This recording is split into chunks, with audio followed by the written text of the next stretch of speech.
Γεια σας. Το σημερινό βίντεο θέλω να το αφιερώσω στις φόρμες. Μου ζητάτε πάρα πολλές φορές να καταλάβετε πώς βγάζουμε πατρόν για το κάθε νύχι, πώς βάζουμε ακριβώς να ταιριάξει η φόρμα για να γίνει το σωστό χτίσιμο. Βρήκα λοιπόν κατάλληλη στιγμή για να δείξουμε κάποια πράγματα πάνω στα χεράκια αυτά. Πριν περάσουμε στις φόρμες όμως, θα ήθελα λίγο να μιλήσουμε για μανικιούρ. Είναι κάτι πάρα πολύ βασικό και ξέρω ότι δεν μπορείτε κάποιες πολύ έντονα, μου ζητάνε, δεν γίνεται το σωστό μανικιούρ. Το θέμα είναι ότι αν δεν είναι ωραίο νύχι γύρω-γύρω, ό,τι όμορφο και αν βάλεις πάνω σε αυτό το νύχι δεν φαίνεται ωραίο. Οπότε το μανικιούρ, η αφαίρεση του δέρματος γύρω-γύρω από τον νύχι είναι κάτι πάρα πολύ βασικό. Δίνει ομορφιά στο τελικό αποτέλεσμα και πρέπει να αφιερώσουμε χρόνο σε αυτό. Πρέπει να έχουμε παραπάνω γνώσεις, θέλω να πω, πάνω στο θέμα. Έχω πάρει μία φρεζά, αυτή που βλέπετε στο βίντεο, από Crystal Nails. Την διαφημίζουν πάρα πολύ, την βλέπω συνέχεια και στο Facebook και στο Instagram. Στην διαφήμιση όμως τα δείχνει τόσο εύκολα και τόσο γρήγορα και τα χαμτεριάζει σε όλα τα νύχια, δεν ισχύει όμως. Αν τυχόν έχετε πάρει κάποιο προϊόν και δεν σας βγαίνει ακριβώς που διαφημίζει, ακριβώς αυτό που διαφημίζετε τέλος πάντων, μην νομίζετε ότι εσείς είστε λάθος και κάτι δεν κάνετε σωστά. Όλα αυτά τα marketing και διαφημίσεις είναι για κάποιον λόγο, για να πουλήσουν. Η φρέζα αυτή είναι πάρα πολύ ωραία, μου άρεσε στη δουλειά. Δεν ταιριάζει όμως σε όλα τα χέρια, αυτό θέλω να πω. Για την περίπτωση τώρα όμως είναι ιδανική. Βλέπετε ότι το δέρμα γύρω-γύρω από τον νύχι είναι πάρα πολύ σκληρό. Ταυτόχρονα βλέπουμε ότι πάνω στο φρεζάκι ο κρίκος είναι μαύρος, που αυτό σημαίνει ότι αυτή η φρεζά είναι για σκληρές περιοχές, για σκληρά δέρματα. Δεν μπορούμε να τη δουλεύουμε σε δέρματα που είναι μαλακά και είναι αυτό το πετσάκι που είναι κολλημένο πάνω στο νύχι και είναι πάρα πολύ λεπτό και μόλις το ακουμπάς και έχει αίματα παντού και έχει πάρα πολλές περιπτώσεις που δεν μπορούμε να βάλουμε αυτό το φρεζάκι στη δουλειά. Όμως, ξαναλέω, για αυτή την περίπτωση είναι ιδανικό. Μανικιούρα έχει να γίνει σε αυτά τα χέρια πάνω από ένα χρόνο. Και το κορίτσι αυτό δουλεύει σκληρά, έχει κάνει πολλές δουλειές, οπότε τα χέρια αυτά βλέπουν πολλά πράγματα. Οπότε για τέτοιες επιδερμίδες αυτό το φρεζάκι κάνει θαύματα. Είναι τόσο σκληρές οι περιοχές αυτές, ειδικά στο μισέο εδώ πέρα τώρα που δουλεύω, είναι τόσο σκληρό που δεν μπορώ πατώντας, δεν νιώθω λες και είναι πέτρα τόσο πολύ. Οπότε έχω επιλέξει αυτήν εδώ τη φρέζα για να σμπρώξω τα πετσάκια προς τα πίσω, για να μπορέσω να δουλέψω μετά λίγο πιο βαθιά με άλλο φρεζάκι που έχει πιο μικρή, πιο λεπτή μύτη, να μπω λίγο πιο βαθιά, να καθαριστούν οι μέσα περιοχές. Στην ουσία όλη αυτή τη δουλειά που κάνω με το ξυλάκι, κάθε φορά σμπρώχνοντας το πετσάκι προς τα πίσω, αυτή τη στιγμή την κάνω αυτή τη δουλειά με το φρεζάκι εδώ πέρα και ταυτόχρονα συμμαζεύω λίγο τα πλευρά που είναι πολύ σκληρά, εδώ πέρα δουλεύω με το κολαράκι της φρέζας που είναι πιο φαρδί σαν περιοχή και μου κάνει καλύτερη δουλειά. Εδώ πέρα σε αυτό το σημείο φαίνεται καλύτερα. Αφού τελειώσουμε και με τα 10 νυχάκια με τη σκληρή φρέζα, πάμε λοιπόν να μπούμε λίγο πιο βαθιά όπως είπαμε και επιλέγω εγώ τώρα τη φρέζα που έχει μπλε κρίκο, είναι επίσης σκληρή, είναι για σκληρές περιοχές. Εδώ πέρα κάποια άλλη πιο μαλακή φρέζα δεν θα μας κάνει την δουλειά, οπότε επιλέγουμε τον μπλε κρίκο. Κάποια στιγμή θα μιλήσουμε για τους κρίκους πιο αναλυτικά. Τώρα απλά θέλω να ξέρετε ότι όσο πιο σκούρο είναι το χρώμα στο φρεζάκι σας, τόσο για πιο σκληρές περιοχές είναι. Έχουμε πει πολλές φορές πως με τον αντίχειρα του αριστερού χειριού βοηθάμε πολλές φορές τεντώνοντας το δέρμα για να μπορέσουμε να βλέπουμε το τι κάνουμε σε αυτή την περιοχή.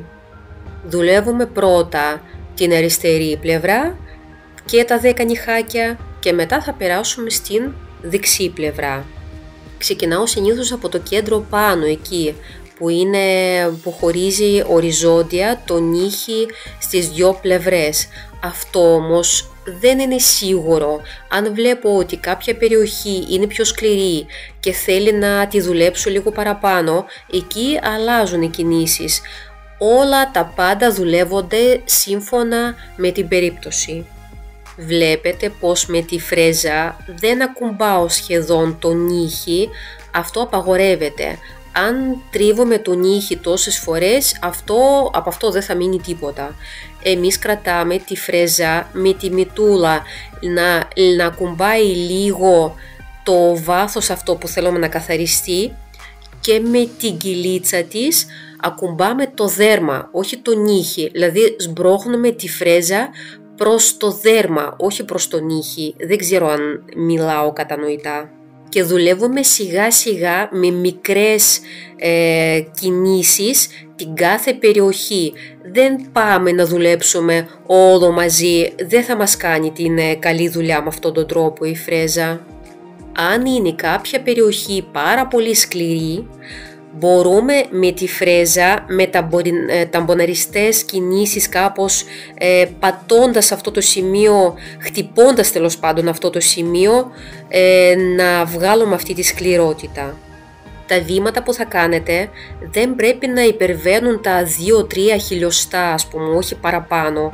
Μετά θα χάνεται η φρέζα, δεν θα κάνει τη δουλειά. Όταν λέω να ακουμπάμε το δέρμα, δεν σημαίνει ότι πρέπει να το πατάμε για να γίνει ζημιά. Όχι, ίσα ίσα απλά η φρέζα πρέπει να ακουμπάει το δέρμα για να μπορέσει να τρίψει από εκεί, όχι από τη μεριά του νυχιού. Δεν σταματάμε στο ίδιο σημείο για πολλή ώρα. Αυτό μετά θα κάψει εκείνη την περιοχή και θα πονέσει η πελάτισσα. Πάμε λοιπόν με τον ίδιο τρόπο από την άλλη πλευρά. Πάλι βλέπετε προχωράμε από το κέντρο περίπου, εγώ παίρνω και πιο βαθιά, πιο πλευρά αριστερή και δουλεύουμε όλη αυτή τη στέκα που έχουμε δουλέψει πριν, πηγαίνοντας προς τα αριστερά και καταλήγουμε στα δεξιά, στο δεξί πλευρό. Γενικά πρέπει να θυμόμαστε ότι έχουμε δύο χέρια και πρέπει να λειτουργήσουμε και με τα δύο, να αλληλοβοηθούνται τα χέρια μας. Δεν θα δουλέψουμε μόνο με αυτό το χέρι που κρατάει τροχό. Βοηθάμε και με το άλλο χέρι, σμπρώχνοντας, τραβώντας το δέρμα, κρατώντας το χέρι της πελάτισσας σωστά. Έχει πολύ μεγάλη σημασία αυτό, γι' αυτό το αναφέρω. Με το φρεζάκι περνάμε τόσες φορές όσες νομίζουμε ότι είμαστε εντάξει, ότι καθαρίστηκε αυτή η περιοχή και φαίνεται πλέον η ονυχαία πλάκα τόσο καλά ώστε μπορούμε με τη φόρμα να βλέπουμε τις διαστάσεις, τις πραγματικές διαστάσεις του νυχιού για να τη βάλουμε σωστά. Λοιπόν, μετά από όλα αυτά που κάναμε, που ανασηκώσαμε, θα πρέπει να τα κόψουμε, αφού θα δουλεύω με την τεχνική κόμπι μανικιούρ. Αυτά βέβαια θα μπορούσα να τα αφαιρέσω και με το φρεζάκι, απλά είπα να σας δείξω το πώς κόβουμε με το κοφτάκι. Δεν τρελαινόμαστε, απλά κόβουμε όλα αυτά που προεξέχουν. Αφού κόβουμε μια φορά και καταλαβαίνουμε ότι κάποια σημεία έχουν μείνει, επιστρέφουμε εκεί και ξανακόβουμε. Δεν τρελαινόμαστε σε αυτό το σημείο. Όσο πιο βαθιά θα κόψουμε, τόσο πιο σκληρά θα δουλέψει μετά ο οργανισμός να αναπληρώσει όλα αυτά που κόψαμε. Και σαν αποτέλεσμα θα έχουμε τρισχερότερη κατάσταση την επόμενη φορά που θα έρθει η πελάτησα πίσω.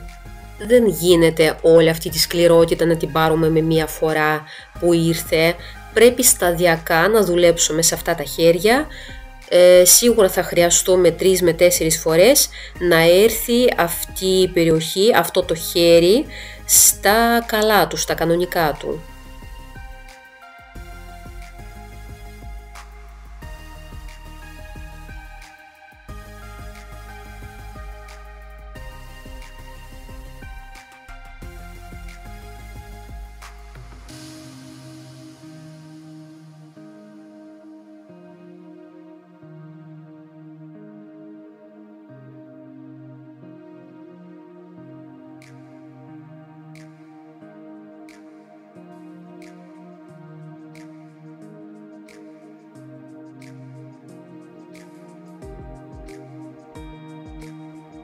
Όλα αυτά τα σημεία που έγινε κοπή θα πρέπει να τα δουλέψουμε με την μπάλα.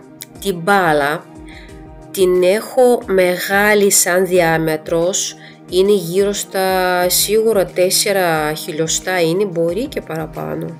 Αυτό που θέλω να επισημάνω όμως είναι ότι αυτή η μπάλα σαν φρέζα έχει κόκκινο κρίκο. Πιο μαλακός είναι αυτός ο κρίκος, έχει σκληρότητα μικρότερη από όλα αυτά που δουλέψαμε τώρα. Αυτό σημαίνει ότι θα μας λιάνει στην ουσία αυτές τις περιοχές. Να μην έχει αύριο μεθαύριο η κοπέλα αυτή, η κουρέλια δέρματος να κρέμονται από εδώ και από εκεί. Με την πύλη αυτή θα πρέπει να δουλέψουμε γύρω παντού. Ό,τι κόψαμε, ό,τι δουλέψαμε με τις άλλες 2 φρέζες που δουλέψαμε, για να γίνει πιο λαμπερό το αποτέλεσμα και να κόψουμε, εδώ πέρα φαίνεται ξεκάθαρα, κάποια σημεία που δεν κόπηκαν με το κοφτάκι. Για να γίνει αυτό, πρώτα με την μπάλα περνάμε βαθιά τη στέκα από μέσα κάπως για να μπορέσουμε να ανασηκώσουμε αυτά τα σημεία. Με το δεύτερο πέρασμα περνάμε 1 χιλιοστό πιο πάνω, με το τρίτο πέρασμα ακόμα 1 χιλιοστό πιο πάνω και έτσι ανασηκώνεται. Εδώ πέρα βλέπετε, πρώτα περνάω από μέσα, ανεβαίνω 1 χιλιοστό, ξαναπερνάω και ξανά ανεβαίνω, ξαναπερνάω. Μου σηκώθηκε ένα μικρό κομματάκι, το κόβω ανεβαίνοντας, προχωρώντας ακόμα πιο ψηλά και τέλος κατεβαίνω στο πλευρό και ολοκληρώνω αυτό το νύχι.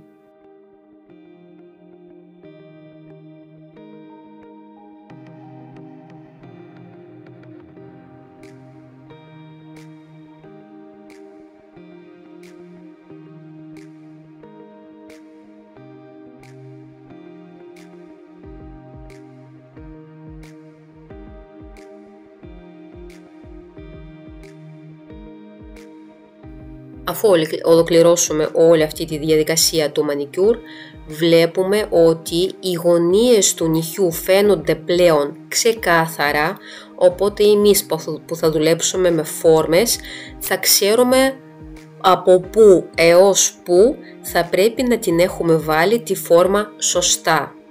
Καθαρίζουμε με ένα μορομάντιλο τα χέρια από όλη αυτή τη σκόνη που έχουμε.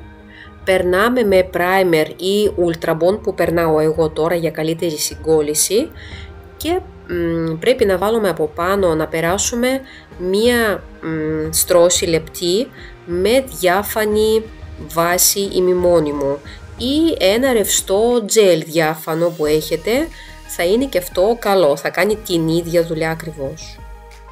Θα πρέπει να πολυμεριστεί αυτή η στρώση κανονικά, 30 δεύτερα αν έχετε LED, αντίστοιχα 1 λεπτό, 2 λεπτά εξαρτάται από τη λάμπα που έχετε και προχωράμε στην τοποθέτηση φόρμας. Έχουμε ξαναπεί πολλές φορές ότι ό,τι φόρμα και αν δουλέψουμε, αυτό το οβάλ που είναι μέσα εκεί πέρα το ξεκολλάμε και το κολλάμε στο πίσω σημείο της φόρμας για να αποκτήσει μία σκληρότητα παραπάνω. Κόβουμε λοιπόν το σημείο που κρατάει το πάνω της φόρμας και τώρα ήρθε η ώρα να δούμε τέλος πάντων το νύχι πάνω στο οποίο θα δουλέψουμε. Αυτή τη φορά θέλω να δούμε τον αντίχειρα εδώ πέρα. Βλέπετε ότι το ελεύθερο άκρο δεν υπάρχει, παρόλα αυτά το τέλος του νυχιού, η άκρη του νυχιού είναι επίπεδη, είναι οριζόντια, δεν υπάρχει καμπύλη, οπότε η φόρμα μας ταιριάζει απόλυτα σε αυτό το νύχι. Παρόλα αυτά, επειδή έχει πλάτος και είναι αρκετό το πλάτος, θα πρέπει να δούμε λίγο να το κόψουμε στα πλευρά, να την κόψουμε τη φόρμα εννοούσα, για να μπορέσει να κλείσει από κάτω. Ενώνουμε λοιπόν τα κάτω σημεία της φόρμας και τι παρατηρείτε εδώ. Βλέπετε εδώ στα τελειώματα στα πλευρά, στις παράλληλες του νυχιού, εκεί που τελειώνει και γίνεται ελεύθερο άκρο, έχω κάνει κάποια κοψίματα. Αυτά λοιπόν βοηθάνε για να μην τεντώνεται η φόρμα και να μπορέσει να κλείσει από κάτω, να μας κάνει αυτήν εδώ την σωστή καμπύλη. Σε διαφορετική περίπτωση δεν μπορεί να καθίσει, δεν θα μπορούσε να γίνει αυτό που κάναμε τώρα. Την βλέπω λοιπόν λίγο, γυρνάω στο πλάι, βλέπω ότι θέλει λίγο να σηκωθεί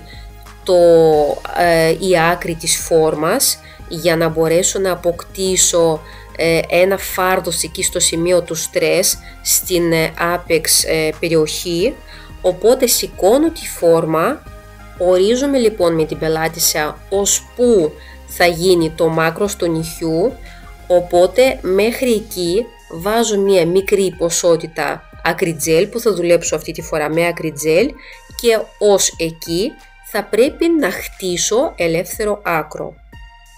Επειδή το ακριτζέλ σαν υλικό είναι αρκετά παχύρευστο, δεν τρέχει πουθενά, με αυτό εδώ μπορούμε να χτίσουμε ακριβώς αυτό το σχήμα που θέλουμε, χωρίς να έχουμε υπερβολικό λιμάρισμα στο τελικό αποτέλεσμα. Οπότε, επειδή δεν πολύ κατάλαβα τι σχήμα εν τέλει θα γίνει, βάζω λοιπόν ένα σχεδόν τετράγωνο με απαλές γωνίες, με μαλακές γωνίες φαγωμένες.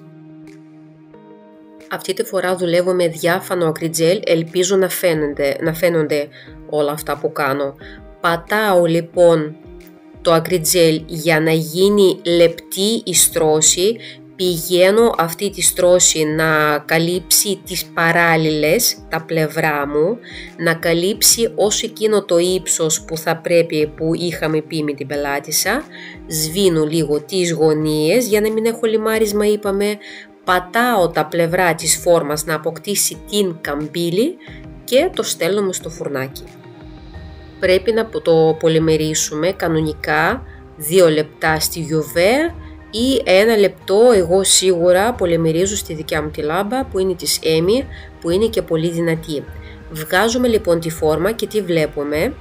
Βλέπουμε ότι έγινε σωστό ελεύθερο άκρο και θα πρέπει να ενισχύσουμε λοιπόν όλο το υπόλοιπο τώρα, όλο το σύνολο τέλος πάντων, και θα πρέπει αυτή την ένωση που έγινε που ανάμεσα στο φυσικό νύχι και στο ελεύθερο άκρο που χτίσαμε μόλις τώρα, θα πρέπει να την ενισχύσουμε. Βάζουμε λοιπόν μία ποσότητα παραπάνω στο νύχι, την αφήνουμε στην περιοχή του στρες, εκεί στην apex περιοχή, και βουτώντας το πινέλο σε ένα ειδικό υγρό για ακριτζέλ, για να μην μένει στεγνό γιατί δεν θα μπορέσουμε να το δουλέψουμε, πατάμε το ακριτζέλ στα πλευρά να πάει στην ρίζα και στην άκρη να φεύγει στο 0. Το έχουμε πει πολλές φορές, στην ουσία θα πρέπει η μεγαλύτερη ποσότητα να μείνει εκεί στο κέντρο που είχαμε αφήσει το ακριτζέλ βάζοντάς το πάνω στο νύχι. Στρώνουμε λοιπόν με αυτόν τον τρόπο όλη την επιφάνεια του νυχιού να είναι λία σχεδόν, να μην έχουμε πολύ λιμάρισμα και εν τέλει το νύχι θα πρέπει να αποκτήσει αυτό εδώ το σχήμα, να είναι λίο, να είναι ίσιο, εδώ πέρα στο πλάι φαίνεται, να μην έχει βαθουλώματα. Το στέλνουμε και αυτό στο φουρνάκι, μια χαρά και ωραία, θα ψηθεί και θα το λιμάρουμε για το τελικό αποτέλεσμα. Πάμε να δούμε το επόμενο νύχι που δεν είναι τόσο επίπεδο το άκρο του, έχει μία καμπύλη. Έχουμε κολλήσει το οβάλ αυτό στο κάτω μέρος της φόρμας, έχουμε κόψει το πάνω σημείο της φόρμας και πάμε να δοκιμάσουμε να φτιάξουμε ένα πατρόν για αυτό το νύχι. Η φόρμα θα πρέπει να αγκαλιάσει το νύχι, όχι όλο το δάχτυλο. Στην ουσία εδώ πέρα τα μαξιλάρια, τα πλευρά αριστερά και δεξιά από τον νύχι ενοχλούν. Οπότε εμείς θα πρέπει να κόψουμε με το ψαλιδάκι τη φόρμα για να μπορέσει να βγουν αυτά τα μαξιλάρια προς τα πάνω, για να μπορέσει η φόρμα να καθίσει σωστά. Οπότε ακομπώντας με τη φόρμα στο άκρο του νυχιού, μετράμε το πλευρό από γωνία σε γωνία που βρίσκεται σαν απόσταση και κόβουμε αυτά τα σημεία. Βλέπουμε μετά, ξαναπλησιάζοντας τη φόρμα δίπλα στο νύχι, στο ελεύθερο άκρο, βλέπουμε ότι το ελεύθερο άκρο έχει καμπύλη, ενώ η φόρμα μας είναι τέρμα ίσια, οριζόντια, οπότε δεν μπορούν οι γωνίες μένουν προς τα πάνω, καταλάβατε, οπότε θα πρέπει να κόψουμε με το ψαλιδάκι αυτήν εδώ την καμπύλη. Επιστρέφουμε τη φόρμα πάνω στο δάχτυλο, την τοποθετούμε κάτω από το νύχι, κάτω από το ελεύθερο άκρο, όσο μπορούμε να το ονομάσουμε. Ενώνουμε την άκρη, τα κάτω σημεία της φόρμας, την κολλάμε και την ξεκολλάμε τη φόρμα τόσες φορές όσες νομίζουμε ότι χρειάζεται για να καθίσει σωστά. Εδώ βλέπετε αυτή τη στιγμή φαίνεται ξεκάθαρα ότι τα μαξιλάρια του δαχτύλου πλέον δεν ενοχλούν. Η φόρμα κάθεται σωστά, χάρη στα κοψίματα που κάναμε. Από εκεί και πέρα λειτουργούμε το ίδιο, έχουμε το ίδιο σενάριο πάντα. Πρώτα χτίζουμε το ελεύθερο άκρο και από εκεί και πέρα συμπληρώνουμε ολοκληρώνοντας όλο το πάχος του νυχιού, βάζοντας λίγο παραπάνω ακριτζέλ πάνω στο νύχι και δουλεύοντας ακριβώς με τον ίδιο τρόπο που δουλέψαμε το πριν νύχι.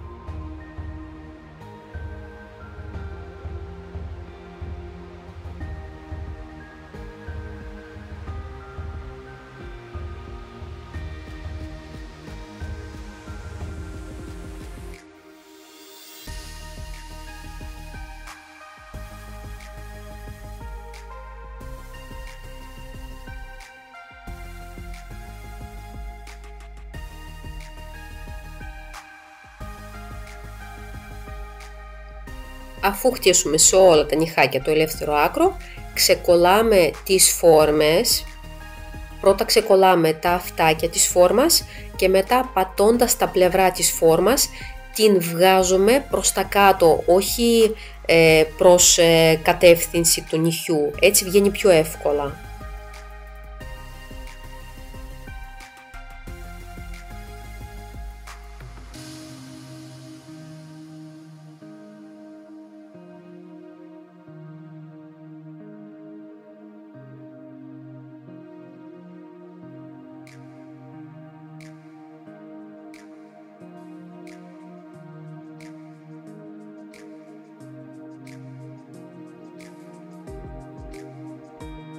Και τέλος μας μένει μόνο να δώσουμε σωστή αρχιτεκτονική σε όλο το νύχι. Αυτό το επιτυχαίνουμε βάζοντας σωστά το ακριτζέλ πιο πολύ στην περιοχή άπεξ, όπως έχουμε πει, και να φεύγει προς τα πλευρά και προς την άκρη στο 0. Βάζοντας τη φόρμα προς τα πάνω, ανεβάζοντας την άκρη της φόρμας προς τα πάνω, πετυχαίνουμε εμείς να μην έχουμε πολλή ποσότητα υλικού στην άκρη. Αυτό σημαίνει ότι δεν θα υπάρχει βάρος στην άκρη και θα είναι πιο εύκολο για το φυσικό μας νύχι, για την βάση του νυχιού, να κρατήσει όλο αυτό το βάρος που βάζουμε τώρα. Μην νομίζετε ότι όσο παραπάνω ποσότητα θα βάλετε, τόσο καλύτερα θα κρατήσουν. Είναι λανθασμένη σκέψη αυτή. Θα πρέπει να δουλέψετε πιο καλά την αρχιτεκτονική, να καταλαβαίνετε πώς χτίζεται ένα νύχι σωστά. Να βλέπετε εδώ πέρα φαίνεται το νύχι το τελικό από αυτό που έγινε μόνο το ελεύθερο άκρο. Το design που κάναμε είναι απλό, βάλαμε απλά καμουφλάζ, μία στρώση και τα καλύψαμε με top, βάλαμε και 2 αυτοκόλλητα και τέλος. Η ουσία είναι αλλού. Θέλω να πιστεύω πως βοήθησε όλο αυτό το 25 λεπτό να καταλάβετε έστω λίγο παραπάνω αυτό που ζητούσατε. Ευχαριστώ πάρα πολύ που ήσασταν μαζί μου. Γεια σας, τα λέμε στα επόμενα βίντεο.